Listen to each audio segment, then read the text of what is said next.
Welcome everyone to our In Conversations with Nayaswamis Jyotish Devi ji. This is a very special version of this, and I would like to welcome everyone who's attending this online. We have our Hindi Sangha is here, and you'll recognize we've already recognized many of our Hindi Sangha students here, and it's being simultaneously translated for the first time ever. We are also, it's a typical weekend at the monastery where we have monks traveling. We have another monk giving an online class right now. Nayaswami Shankara with Viraj is in Ludhiana, so he'll be asking questions from there. And if you want to learn more about our monastery, they will post a link to our website because we're building Swamiji's monastery here outside of Panchkula, and you can learn about it at gurukripaforesthermitage.org.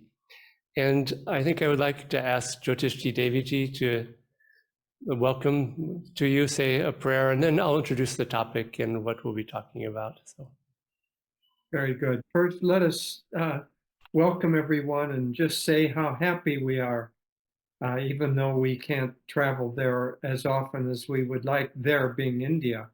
Really, India is our spiritual home, and so connecting like this on a regular basis every month is very fulfilling to our hearts. We feel very much in our soul that we're more Indian-oriented than Western-oriented. So we will, let's begin with the prayer. Okay, I'll just say a few words and then I'll do a prayer. I also, we're in regular contact with many of our friends in India, and we just want to say how thrilled we are at the wonderful effort and the wonderful forward movement and growth that you all are having with the new monastery up outside of Chandigarh, getting all your permits, designing the wonderful new center in Pune. They just opened a new Wishing Tree bookstore there. And I know in January they had a marvelous celebration for a master's birthday with a procession on the street where he lived. In Calcutta. In Calcutta, excuse me, with over 100 people in the procession chanting. So all of these things, and I could list many, many more things that we hear about from India. It's just so vibrant there. And how is this possible? Because of several factors. One is the great dedication of so many who are serving there, but also for those of you who are joining us who are members of different centers or just take online classes, for your support and your interest, because it's your interest that motivates us to keep doing what we're doing. So we're all in this together, and Master is guiding, Master and Babaji are guiding and blessing this work. So let's start with a prayer. I'll just do a prayer, follow along mentally. Heavenly Father, Divine Mother, friend, beloved God, great masters, Jesus Christ, Babaji Krishna, Lahiri Mahashaya, Swami Shri Yukteswar, beloved Guruji, Paramahansa Yogananda Ji, saints of all religions, we humbly bow to you all. Beloved Master, beloved Swamiji, we offer ourselves into thy light. Help us transform ourselves so that we're no longer attracted to and attached to those things that keep you obscure from us. Help us turn our thoughts, our devotion, our lives toward thy light, and help us take those practical steps that will lead us to self-realization. Om Shanti Shanti Shanti.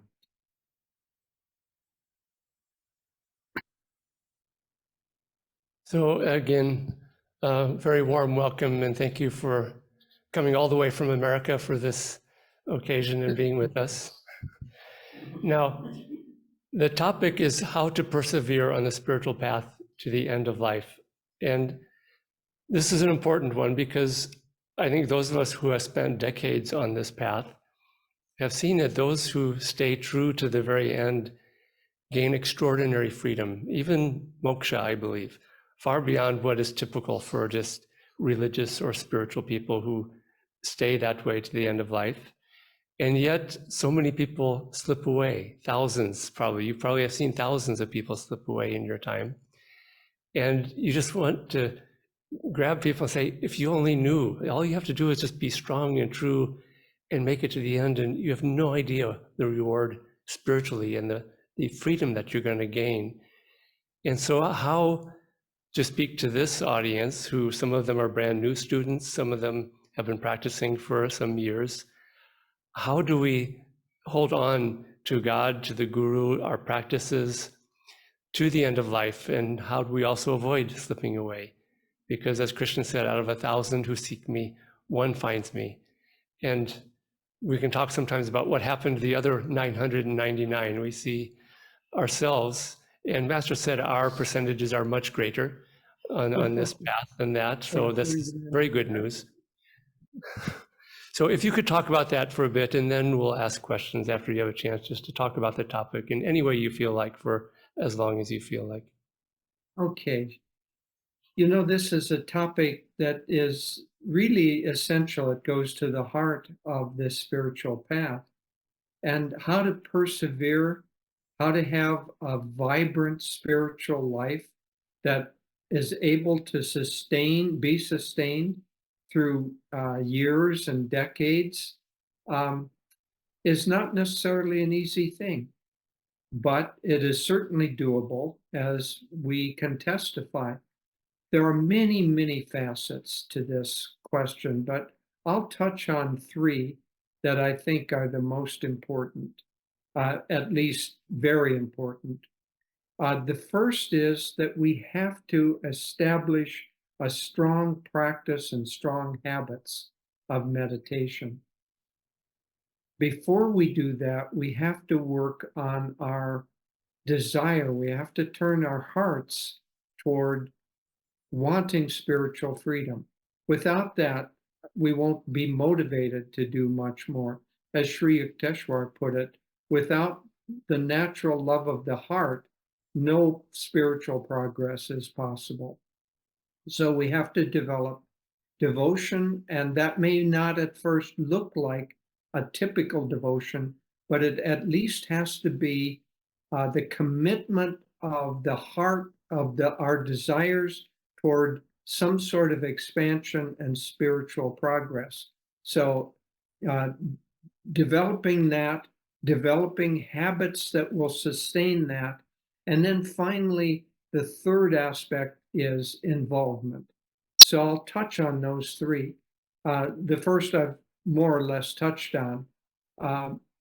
For the beginning devotee, often we have read books, we have maybe had exposure as we're growing up to some sort of a spiritual life.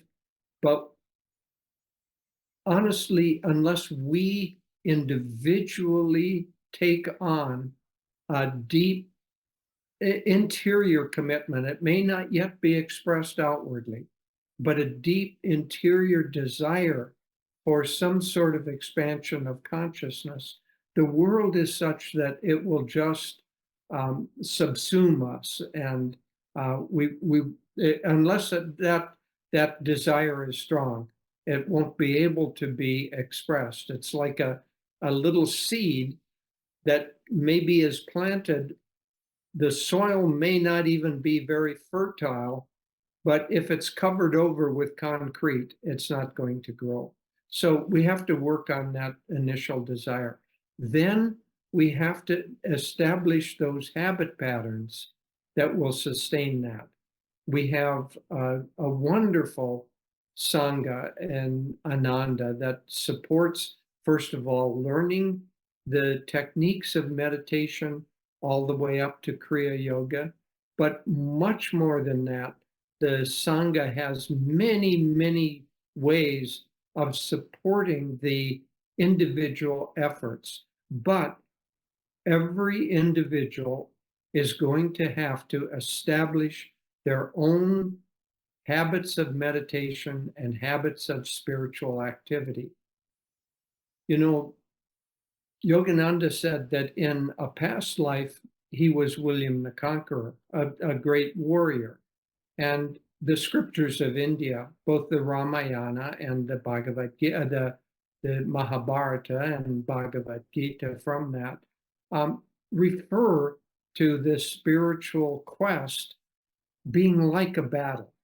And Master said that think of the mind as filled with citizens. Each of our thoughts, each of our tendencies is like a mental citizen. And some of those citizens are going to be aligned with the, one might say, the egoic tendency through the senses to seek things outward, and some are going to be aligned with spiritual aspirations. And when Master conquered England, he was known as William the Conqueror. First, he had to develop an army, which he did. Then he had to, with that army, that would be, we have to develop, one might say, good habits, helpful habits, even before we try to turn those toward a spiritual life. So we have to have positive thinking, energy, strength, commitment, focus, many, many aspects. Then Master had to establish a beachhead, which he did, and right away he had to fight a major battle. And he won that battle, which allowed him then to move on. But Master said something very interesting.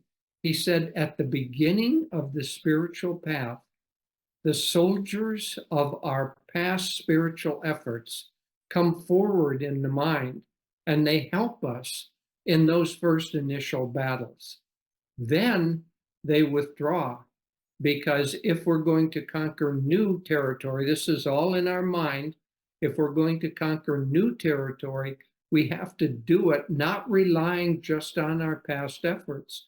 We have to do new efforts. So once that initial battle was finished, then Master moved on, and he had to fight some lesser battles, but he had to conquer enough territory to have a real seat. For us, that means that we need to establish a pattern of meditation. And we need to, whether it's, we'll talk later about how much and how little, but we have to establish a daily pattern of practice of our spiritual techniques, and especially meditation. And then finally, with this image, Master then, as William the Conqueror, went on and established forts around the territory of England so that he could defend the territory. Again, I'm using this as an analogy, the territory of our mind. We have to establish habits and practices that will defend the territory of our mind against the encroachments of the enemies to our spiritual life. So establishment of good habits and the discipline necessary to do that is essential. Without that, we can start, but we won't last very long, because the world is a mixture of many, many pulls and forces and magnetisms trying to pull us away from our aspiration. It does that for lifetime after lifetime, and we have to fight against that.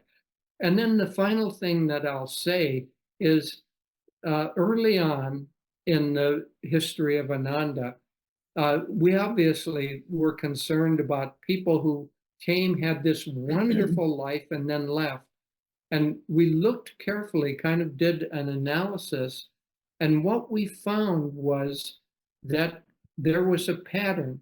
Those who left didn't get involved, didn't join their energies. They were kind of passive. They received. We all have to receive first on the spiritual path, but soon we have to get to the point where it's not enough for us to just receive. We want to give back.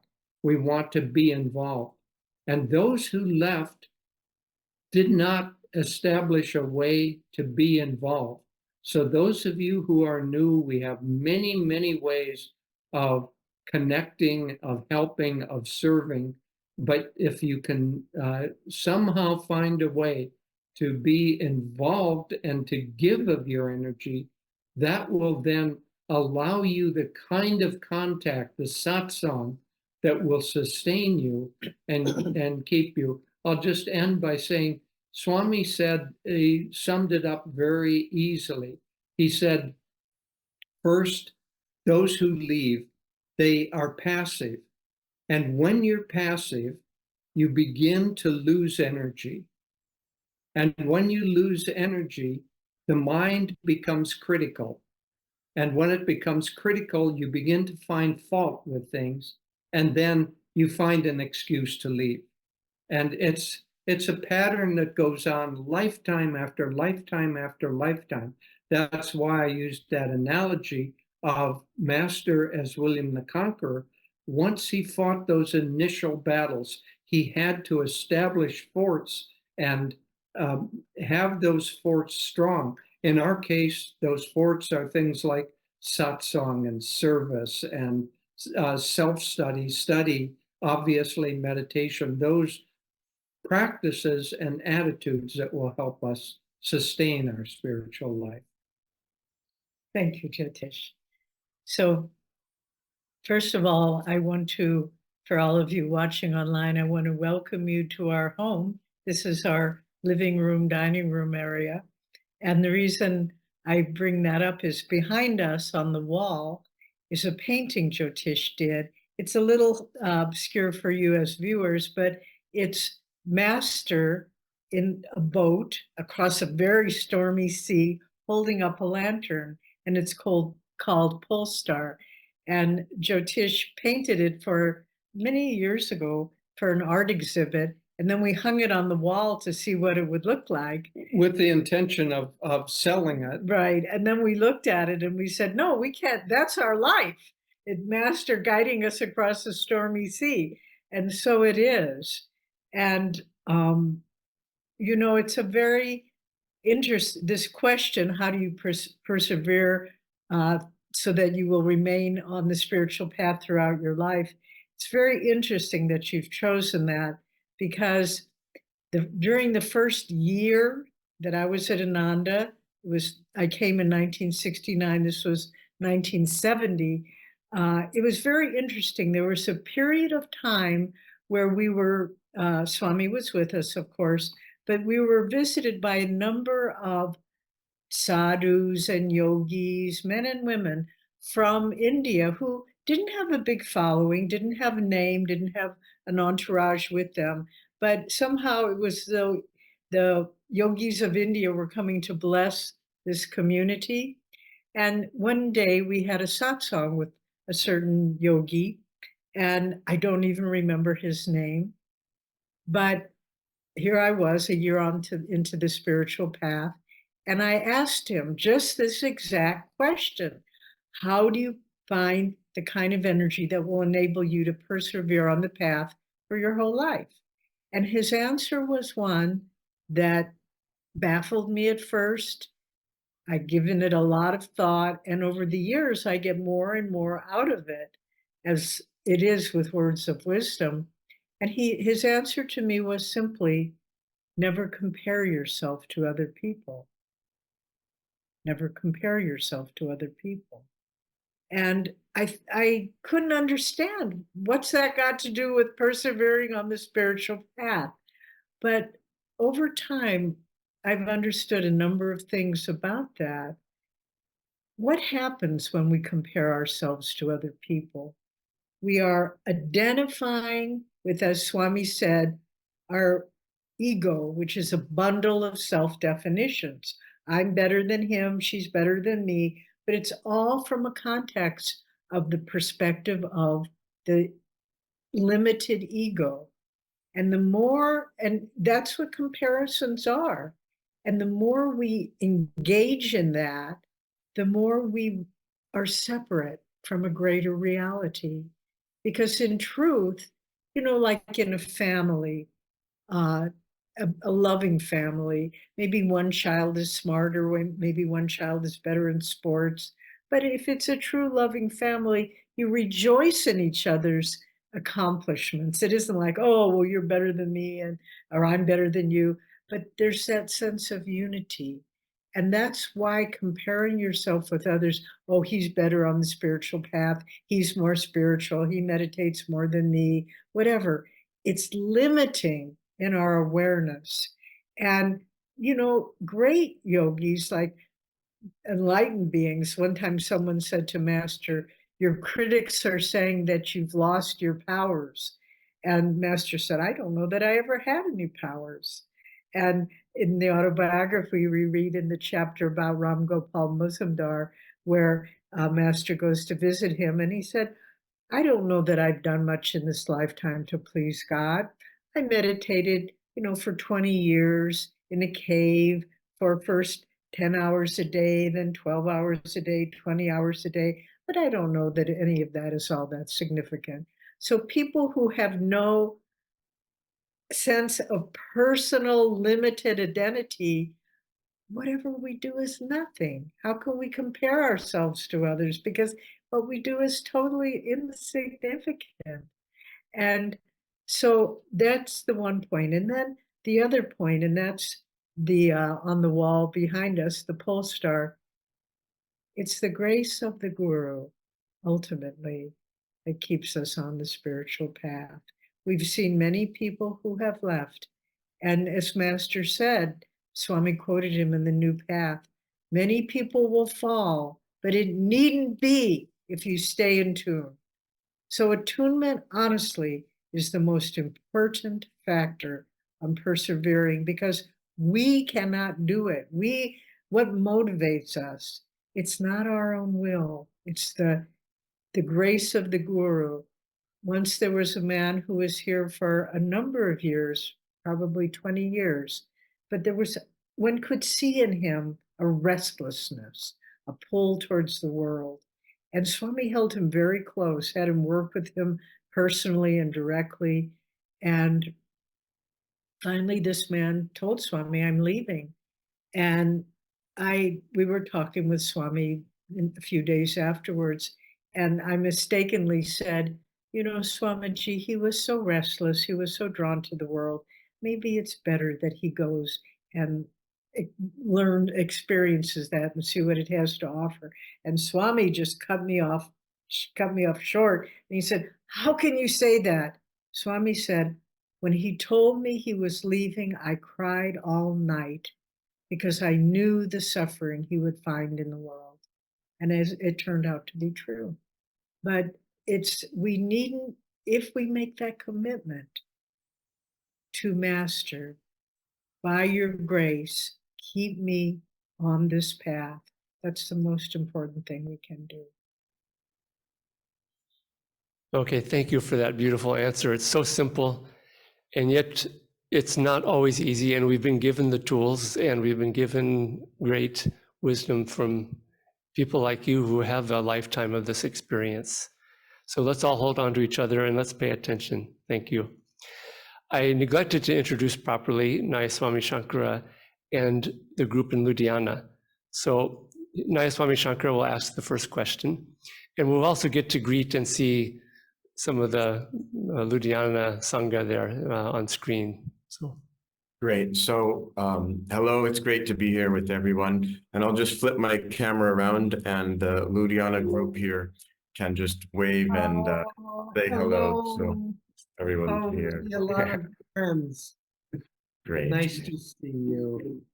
And so the first question here, one of the members is working in a corporate world, and he feels that as he is meditating more and more, he's becoming calmer and quieter. In the workplace, he feels that the loud, aggressive employees are favored. How should he handle this? And what should he do when thinking about his career long-term, but also he has to balance that with perseverance on the spiritual path? This is a question, especially that we get in India as we travel around. I think the competition and the workplace has yet to begin to evolve to the point where it values the human aspect as opposed to the success of the company. In Ananda, one of our basic principles is that people are more important than things. So we recognize the danger of that kind of an environment, and we value the welfare of the individual over the success of the project or the success of the business. But that's not necessarily the consciousness of the workplace, and some workplaces in India are intensely competitive, and people are intensely competitive, and not very pleasantly so. Um, there's no easy answer to this. You can't succeed by dropping away. Succeed long term. It's much more important that you succeed spiritually than that you succeed in business. But nonetheless, it's important that we also apply things that allow us to succeed in this world as well as in our spiritual life. And so uh, becoming calm does not necessarily imply becoming weak or passive. You can be calm and be very strong. Master one time was late for a lecture and he was running, and a companion said, "Don't be nervous, Master." And Master said, "You can run calmly or you can run nervously, but not to run when you're late is to be lazy." And so you can work nervously or you can work calmly, but you can still work with strength and concentration. How to deal with individuals that are difficult. Master, I just read 2 or 3 days ago a beautiful kind of affirmation or prayer of Master, who said that any individual who comes to me with negative energy or aggressive energy offers me the opportunity to reply to them with love and with support. So when you are faced with negative energy coming to you, if you can be centered enough to reply with positive energy, that will eventually be stronger than the negative energy. At first, it may not seem so, but ultimately it will lead to success in the workplace, but much more importantly, it will lead to success of the right attitudes for you as a devotee. And remember, maybe you become more interiorized through the practice of meditation, but you also learn how to concentrate. And that's what ultimately wins the day. You know, one concentrated person can get 100 times more than people that are just talking and putting on a big show of how important they are.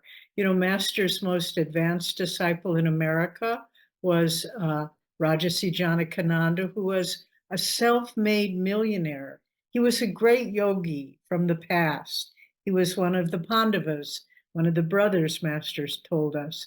And he and Master had this incredible connection, beautiful photos of the two of them together. But there, he would tell stories that he would meditate 3 hours every morning before going into work. He would come into work later. I'm not sure exactly what time. And some of his employees said, "How can you afford not to not be working starting at 9 o'clock?" And he said, "I can't afford not to, because by meditating, I can concentrate and focus and make the right decisions." There was an example where someone was reading a financial report of many, many pages, and Rajarsi was just sitting there listening with an attentive mind. And then he stopped and he said, "Wait a minute, 5 pages back, you quoted a different figure for that number." And the person looked, and yes, in fact, he had the wrong number. But Rajarsi's mind was so focused, he could remember that. So concentration is more important in ultimate success in the workplace than a lot of hot air and showing how much you know and how great you are. So don't think that meditation is an impediment to success. It is a great tool to success. Thank you for that beautiful answer. And it's an opportunity to remind people that Jyotishji Deviji are leading the online annual Inner Renewal Week at Ananda Village, which really touches a lot on this idea of Dharma and life and career and spiritual life and how to bring them all together. So you can maybe It's a free course, so if you sign up, you can watch it live, which is not that convenient from India, but you can watch it at your convenience, and it's all free. Yeah, and maybe we can post a link in the chat. Sure. So thank you, Shankara, for that question, and thank you for the beautiful answer. Now we'll have Vasudeva here. For those of you who formerly knew him as Vineet, now has the name given by Jyotishji Deviji of Vasudeva, and he's representing the Hindi Sangha, which he directs and guides, and he'll ask a question from our Hindi Sangha audience here. Hello, Jyotish and Devi ji. Thank you for the points you shared so far. And about persevering on the spiritual path to the end of life, one of the students asked that how natural is renunciation? Vairagya is the term they used, which I'll loosely translate. And is it important on the spiritual path? Is it something which just comes naturally as we grow or evolve on the spiritual path? And or how do we, if it is important, how can we work at it? Okay, well, yes, renunciation is not only important, it is absolutely essential on the spiritual path. But we often understand, especially in India, that has a long history of having swamis and sadhus who have renounced the world in the sense that they've left the world. Master in this age brought a new kind of renunciation, which is to be in the world, but not to be of it. So we have to, in this age, be more engaged because of the energy flows that we're working with. So we have to be more engaged with the world. By and large, there are still places for a few people, if it's your karma, to leave everything, to go off and go up into the Himalayas or to go into some sort of a hermitage where you don't interact. But for the vast majority of us, that's not realistic. And so, but what we can do is gradually deepen the understanding that the things of this world are not going to give us the satisfaction that we're seeking. And it takes some experience of this. Maybe we seek financial welfare, or we seek to be rich. After a while, and maybe it takes some lifetimes, but we will find that having a certain amount of security is fine, but more than that actually increases our worry about money. It doesn't increase our satisfaction. So I would say that a better current definition of renunciation is an increasing disinclination to be involved in the delusion that the things of the world are going to give us fulfillment. And if we think of renunciation in that way, it is an absolutely essential step on the spiritual path, because the consciousness cannot both seek its fulfillment in the world and at the same time seek to withdraw from the world, not physically, but withdraw our energy from the world and lift our life force into the higher centers, where we will find that what we're seeking lies within, not without. And, you know, renunciation is, we'll actually be talking about it during this upcoming Inner Renewal Week, because the theme is to embrace your Dharma. And each one has a different Dharma, course of right action in life, which is determined by past karma. And so the lessons we need to learn, God gives us a script. Okay, in this life, you will be a monk and you will live up in Chandigarh and create a beautiful monastery. He gives someone else a script. In this life, you will be married and have a family. And that's how you will learn selfless love and thinking of others first. And so we each get a script, but I think the essence of renunciation is not the color you wear or a vow you take. It's living moment by moment in the thought of self-offering to God. And that everything you do, if it's caring for children, if it's being a doctor in a hospital, if it's being in a business workplace, if it's being in a monastery, moment by moment to try to hold the thought, Lord, this life is yours. There's a beautiful song that Swami wrote called Life Flows On Like a River. And one of the lines are, fleeting scenes move past us like a dream. Cling not, none can be your own. Lest you grieve to be alone, go within you, there's your home. And so true renunciation is to have that inner detachment where you play the script God gave you, but not identifying with it. That's who I am. I'm a businessman or a mother or whatever it might be. And to just play that script with detachment, and knowing that these scenes will all change in time. I can't cling to any of it. My only home is my home within in God. And unless you can do that, you will always be, and you're trying to live the spiritual path, remain on the spiritual path, you'll always be, there'll be a tug of war. Because, if only I get this or I succeed at that. But if you just say, Lord, I will play my role to the best that I can, but it's your life, this life is yours, and I'm just fulfilling the Dharma that you gave me.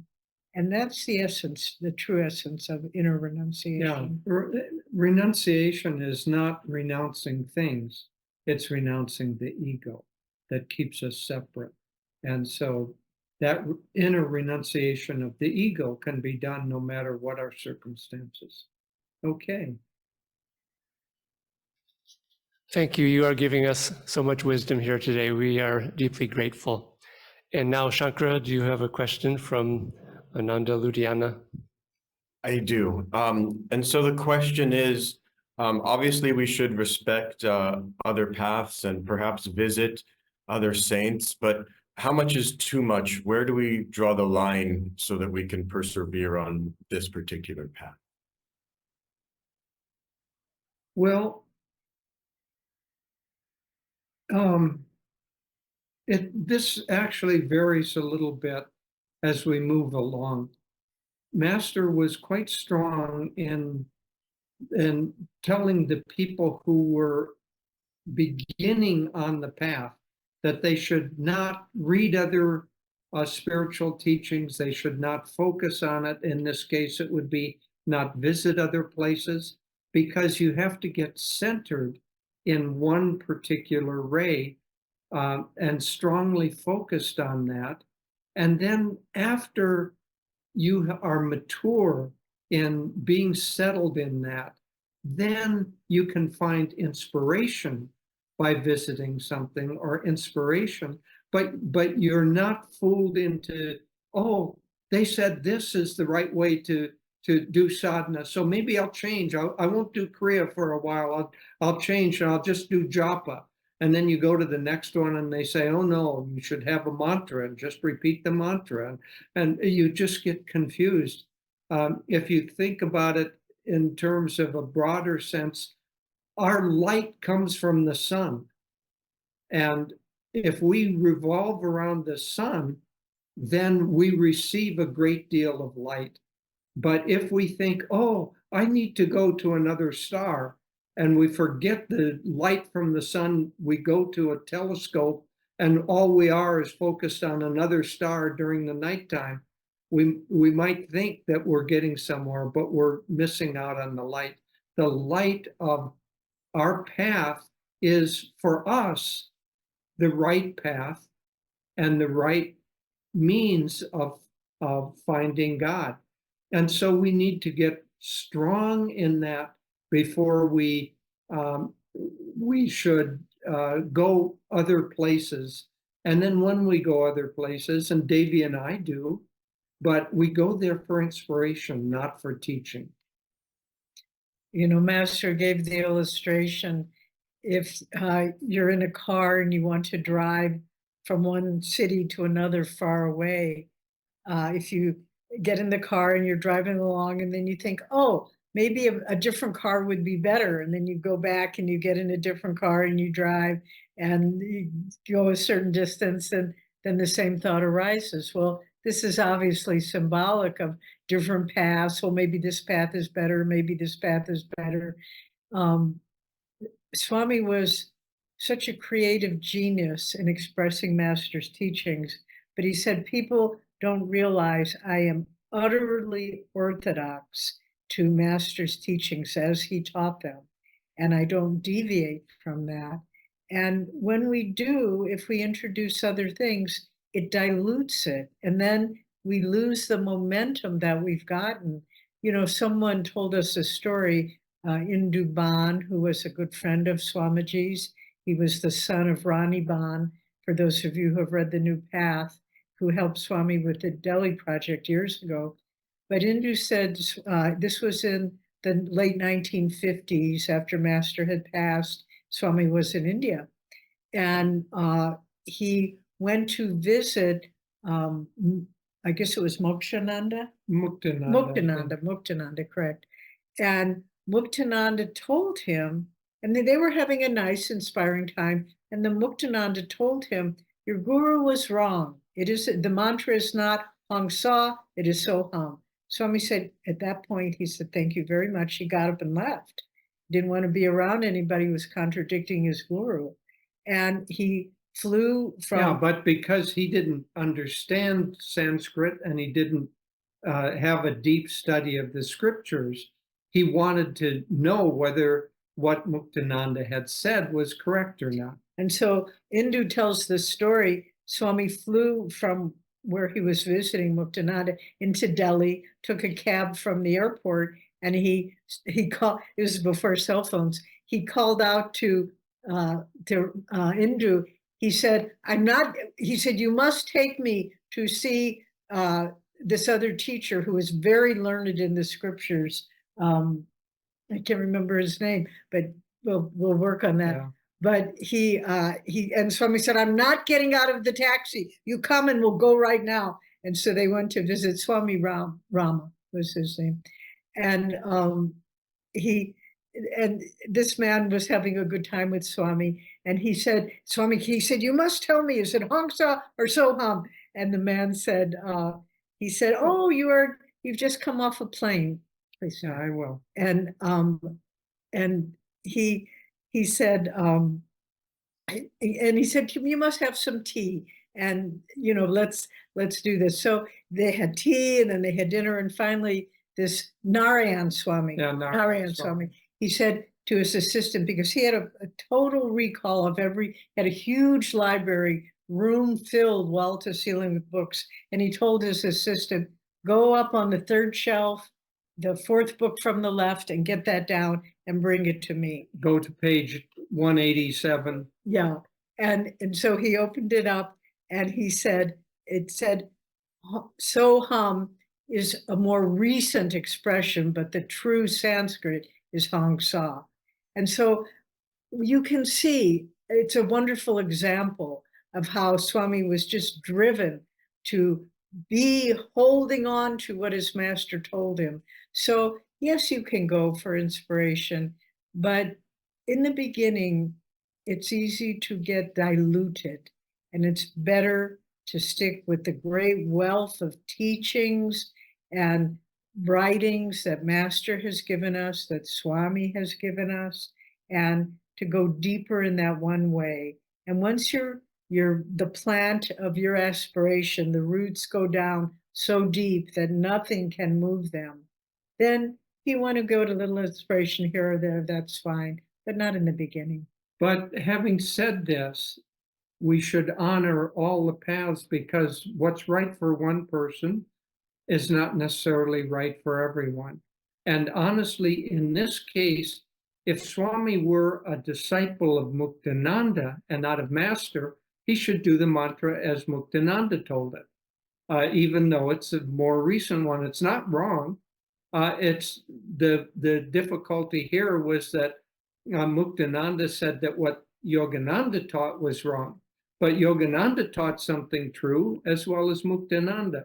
So if you're connected to a spiritual path, follow the teachings of that path and respect all true paths, because God has created everything, is everything in this world, and it doesn't help for us to say, oh no, only my way is right.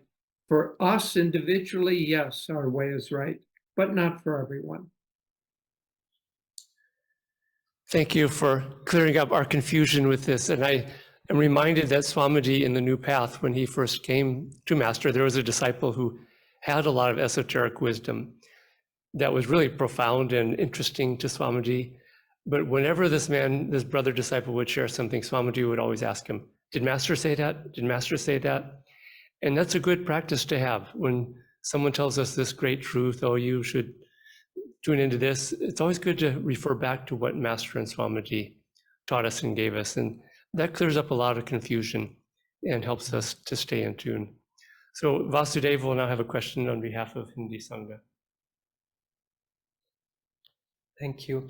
I just in this context, I remembered a story, and I think it is from Nayaswami Ananta. I've heard. I hope I have the source correct. But there was a certain devotee who would walk up to him and mention a book or a talk and say, you know, I read this. This is just like Master's book, or this is just like Master and Swamiji's teachings. And after a certain point, Anantaji said, you know what is just like Master and Swamiji's teachings? Master and Swamiji's books and teachings. Absolutely. That was Ananda. Yeah. Right. Okay. Yes, it was from him. So the next question is, once the honeymoon period is over, after we come to the spiritual path, and once the soldiers have taken, the good soldiers of the past good karma have taken a slightly back seat, the path can seem unreasonably long. There's a long middle ground sometimes. And Master said, I don't know if this is connected, but the question is that the Master said minutes are more important than the years. Is it something which we could apply to persevere on the path, or to be more focused on the present moment, or in any way? Yes, absolutely. You know, in meditation, we have to establish a daily practice of meditation. And it's good to find a minimum below which you simply will not go. If you don't do that, gradually the tides of the world will erode your little sandcastle that you've built. So you have to protect that and have an absolute minimum. But having said that, meditation and our spiritual life, quality and intensity is more important than the amount. And so if we have a shorter period of time, if we concentrate deeply during that time and really put our whole heart, our whole mind and soul into that shorter period of meditation, we may get more out of it than a longer meditation. On the other hand, longer, deeper meditations are even better. But here we're talking about this question, are the minutes more important than the years? But if we give good concentrated energy to the minutes, that quality will lead us deeper and deeper. And those good qualities will add up until it's almost like pushing a car up a hill. It seems like, oh, you're pushing and pushing, and it's just a dry duty. And at a certain point, you crest the top of the hill, and meditation becomes enjoyable. Meditation becomes something that you can hardly imagine having a day without at least having some meditation that allows you to get calm and get centered and connect with God. You know, Nayaswami Jaya, who most of us know, said something some years ago, which I found tremendously inspiring. He said, you know, I don't know that I have the karma to find God in this lifetime, but he said, I made a commitment to Master. I will stick with it to the end, whatever the outcome. And he said, just this one lifetime. I'm not saying forever. I'm saying this lifetime is for you, and I won't waver. And it's a nice way to think about it. We can't, a lifetime is, I mean, we're getting on in years and you realize how fast a lifetime goes by. It's hard to imagine. I mean, we've been at Ananda, for me, it's going to be 55 years this year. And for Jyotish, it's a few years before that. I can't believe it's that much time. It seems like, I don't know, I can't even say, but it seems like a very short period of time. But if we can just, the points that we made in the beginning, to be engaged, to serve.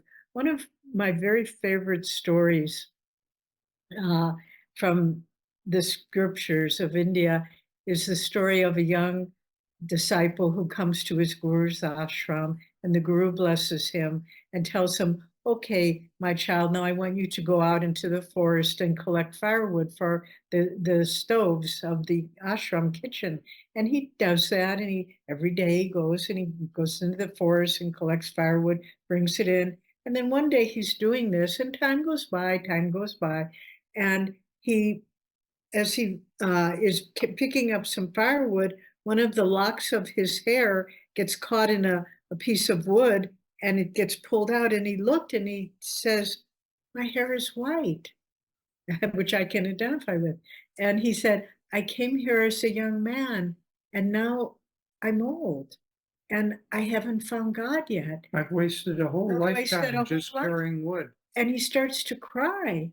And then his guru comes rushing up to him and catches his tear and says, don't you know that if a tear of such a one as you would touch the earth, it would cause famine for 7 years? And he just touches him and he's enlightened. And so we don't know. All we can do is carry the wood day by day, moment by moment. And carrying the wood means persevering through hard times, being grateful for good times, and just to say, this life I give to you. And then remember Master's promise. He said, for those who persevere to the end, not just for sticking it through, but with devotion and love, Master said, I or one of our line of gurus will personally come and usher them into the astral world. That's their promise to us. It's worth giving up anything for that. But I'll say this, in a practical sense, it's hard to tread the path alone. Not many people have the strength or the karma to do that. And so connect with a sangha, have support of friends and guru bhais and other spiritual seekers, because every one of us goes through periods of ups and downs. And if you're connected with other people, when you're having a down period, you can rely on their strength because they'll be having an up period, and vice versa. When they're having a down period, you can support them. So satsang is, Master said that after the grace of the guru, the second most important element on the spiritual path is satsang. And, I'll also add, I heard something very, very inspiring in the last couple of days. When the hard times come, and believe me, they will, for everyone who tries to walk the spiritual path, whatever form our karma will bring it to us, if we can see everything that comes as coming from God, you will grow tremendously spiritually. The story we heard, a friend of ours who lives at the village was recently diagnosed with cancer. And even though it has not widespread yet, but it's an aggressive form of cancer. And this person's going to need a whole regime of chemotherapy and radiation and so forth. And she went to see the chemotherapist to find out about the regime of the protocol that she would have to go through. A friend of ours, another friend from the village, went with her. And this friend told us when they were leaving, instead of being distraught, this girl said, you know, the woman who had the cancer diagnosis, she said, I've always had a fear all my life that I would have cancer, that I would have to have chemotherapy. Now that it's upon me, I realize I'm not afraid anymore. It's here. And I relook at all the other fears in my life and I just say, what are you worried about? None of it is that important. And when I heard that story, I thought, that's what makes a devotee who can face cancer and chemotherapy and just say, I'm free now. I no longer have fears because I feel in the midst of this the presence of God and glory. And so when the hard times come, don't be afraid. Realize it's coming to help, as Jyotish used that wonderful illustration in the beginning, to create a fortress, a protective fortress of devotion and faith in God and attunement that will protect your inner kingdom of God consciousness. Everything we go through, our karma and our soul has drawn that to us as a gift from God for us to grow. And if we can accept what comes and then fight a victorious battle of attitude with that, that's what will produce a spiritual hero. And we may have more questions, but just to add, as Jyotish was saying, you know, you push the car up the hill and you push it up the hill, but I see my generation, which includes Devarshi and others, we know now, whether we find God or not, we're not going anywhere. We're on the path. And it's such a joyful feeling because you say, Master, I did it. I got through my karma and there still is some I'm not finished with, but I'm not going anywhere. I am with you. Maybe I don't see you always with me, but I believe you are and I am here. So Just to add to that image, we push and push the car up the hill. Gradually, at the end, we realized that the car was running all the time. And it was running on its own engine and its own power. And we were only pushing as much as we could, but we weren't pushing the car. The car was moving itself. We had to get out and push because it was our karma to push. But it's God's grace that actually does all the moving in any case. Okay, maybe one final question. And thank you so much for that reminder. And what a joy, as you said, to have had this life and to see some of our dear loved ones make it to the finish line. And one dear friend, she struggled with cancer and it was extremely difficult on the body and she didn't have an easy life. But the very last word to her husband, she said just before she passed, was with great joy, and was one word, celebrate. And it was said with great joy, celebrate. And this is what we've seen, those of us who have had dear friendships and seen a lifetime, and what great joy, celebrate and hold on in the ways they've been talking about. So we have time for one more question. We'll have Shankara from Ludhiana come, and we just have a few minutes left. So Jyotishji, Daviji can answer, and then maybe they can end with a healing prayer. This final question is going deeper into the topic of attunement that you mentioned that that it needn't have been that way, that only if we could stay in tune that we can persevere on the spiritual path.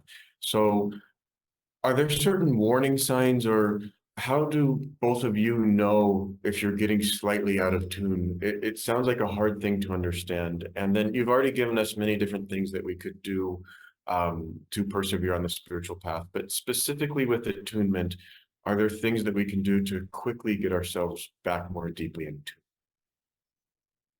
I think it probably depends on individual practices. I'll just share some things that I do personally. First of all, what are the warning signs? The warning signs are that you get a little bit negative, or you get a little bit tired. You uh, kind of on a subconscious level, you don't want to face the challenges. You turn away from the challenges of the spiritual path. And that shows that what you're really doing in that is you're cutting yourself off from the flow of the guru that can flow through you if you open up. So just personally, I always end my meditation by making sure that I make a connection with Master and do a deep self-offering to him and ask for his blessings on my attunement with him. Above all, that prayer is that ending prayer of a meditation is for me, it's for attunement with Master. And we have a picture, big picture of Master. It happens to be the picture called The Last Smile, which was almost the last picture taken of Master. We have that in our meditation room. And I have the practice of looking into Master's eyes before I get up from meditation. And over the years, I can now see whether he's pleased or not. And sometimes I'll be surprised that he's pleased with me. I've had a lousy meditation. I haven't been able to concentrate. I've felt a little bit rebellious, or I've felt, I don't know, life is too much. I'm a little bit whining in my mind. And I think, oh, these attitudes can't possibly please Master.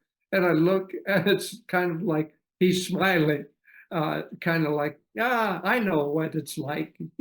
I'm still with you. Doesn't matter. So do connect in your meditation with Master and pray to him to help you with your attunement. And just briefly, look at often our actions in the world with others are indicative of our state of consciousness, probably always.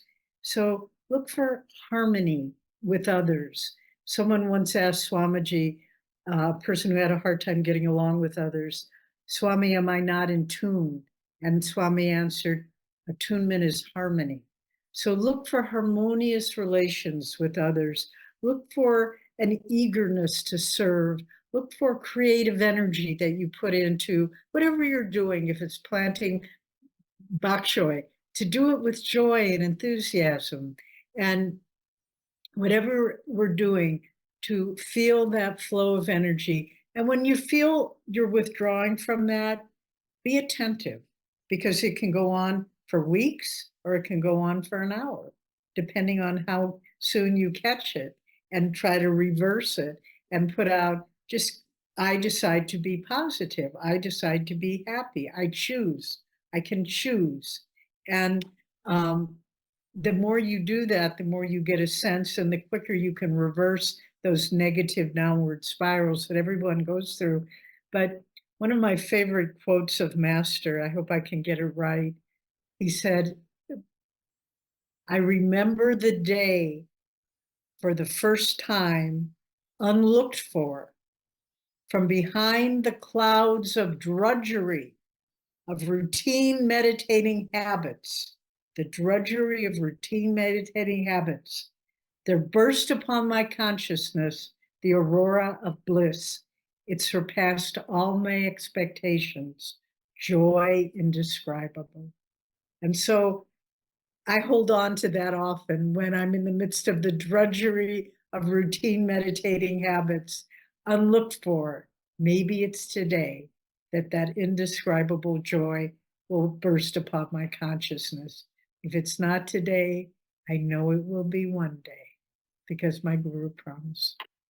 And if we keep our yearning for God strong, the rest takes care of itself.